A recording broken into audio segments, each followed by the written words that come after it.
And let me start with the guy I mentioned before named Mark Perry. Has anyone ever heard of Mark Perry? Carpe Diem is the name of his blog. This blog is awesome.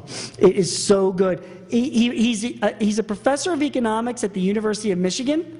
His blog is 4 or 5 entries a day. Very popular. Read, all the bloggers love this guy. He takes things like the Baltic Dry Index and used car vehicle sales and number of magazines purchased by teenagers in the month of November, and these archaic kind of data, and then he turns that into some type of economic information. It explains it. He explained the recession to me and helped guide me through the recession. I thought the guy's writes in very, very plain English, so I advise you that it's a really great blog to follow. Of course, New York Times You're the Boss blogs, particularly because my column is on there every Monday morning, but there is also a lot of other good blogs on there about what's going on in the economy that's worth following. I love Ezra Klein. Ezra Klein leans a little bit to the left, so okay, I'll let him pass on that, but really smart guy. Writes for the Washington Post, very active blog, and writes about what's going in politics and the economy, and again, for somebody of limited intelligence like me, kind of explains what's going on, so I can explain to my clients, and I can talk about it and all of that. He kind of makes me feel smart. So when he writes his stuff, the other thing I like about his stuff is he always has links to other interesting points, you know what I mean? So, I can go to his blog and actually hyperlink to a few other interesting blogs and points that kind of back up things that he's saying, just like his blog a lot. The Wall Street Journal has got Real-Time Economics blog. That is their group of economists that write about the economy. Smart people, good people, not too academic. The same thing for Time magazine. They have their Curious Capitalist blog.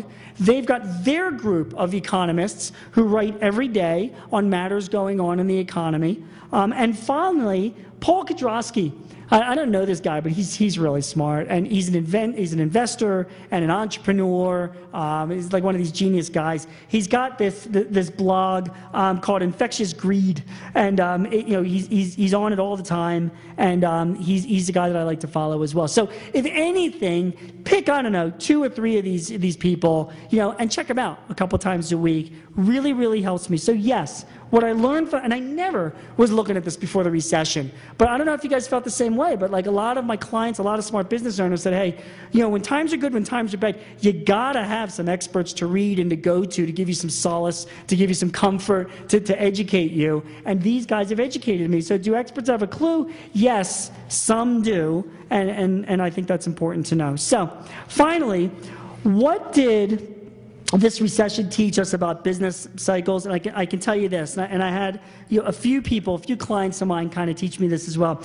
In 410 AD, the Goths sacked Rome. Thousands of people were raped and killed. In the 14th century AD, 30% of the world's population was killed by the plague. It's 100 million people at the time.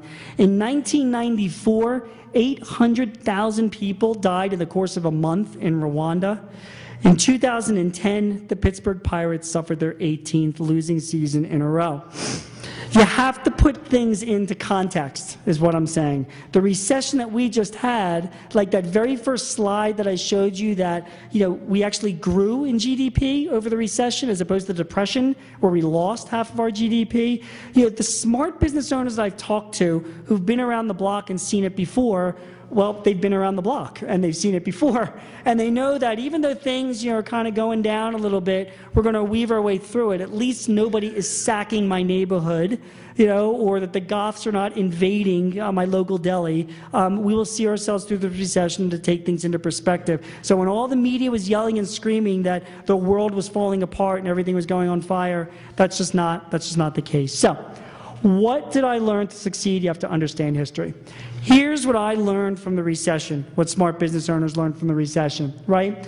Lean and mean people survived. I will never be anything but lean and mean. I will be a penny pincher to the end. I will not be a cheapskate. I will not shoot myself in the foot, but I really want to make sure I justify every dollar I spend because I don't want to see myself in a similar situation as others during this last recession. Number 2, the stock market doesn't matter. I'm not going to blow that off.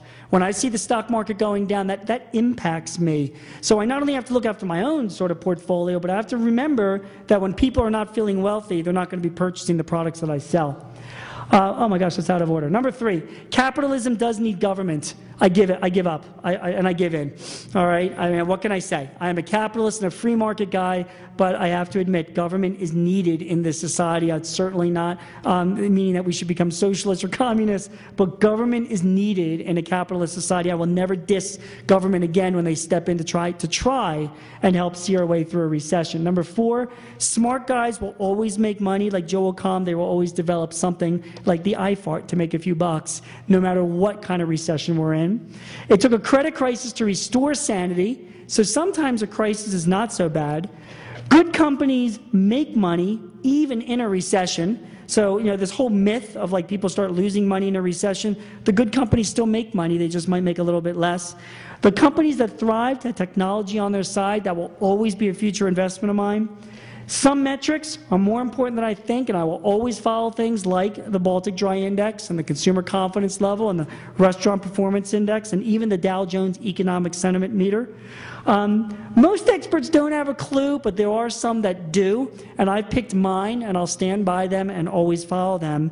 And finally, to succeed, we always have to keep in perspective where we are in history. My dad gave me 3 bits of advice before I got married. I've been married 20 years. He said, Gene, getting married will be the last decision you ever make. So he was right about that. He said, if your wife is happy, everybody will be happy. And guys, let me tell you, that was like the golden rule, right? Always believe that. And he also said, things are never as good as they seem. They're never as bad as they seem. It's all just how you soak it in. So guys that understand history, they know how to soak it in. And that's how I'm going to survive the next recession. Thanks very much.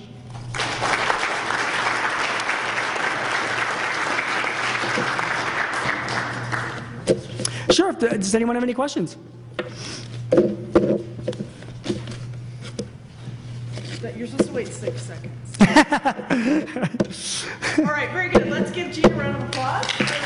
Thank you, everybody.